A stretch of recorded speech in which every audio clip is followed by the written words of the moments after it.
أكلي لحوم البشر، الأثرياء، أصحاب النفوذ، أصحاب المناصب الكبيرة جدا وقادة الدول.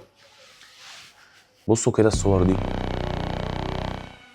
طيب، ودي واحدة كمان بتتلذذ بطعم بني آدم مفتوح أعضائه وقدامهم كده. ايه الموضوع أساسا، وليه بياكلوا البشر؟ ليه بياكلوا القاصرات بالذات؟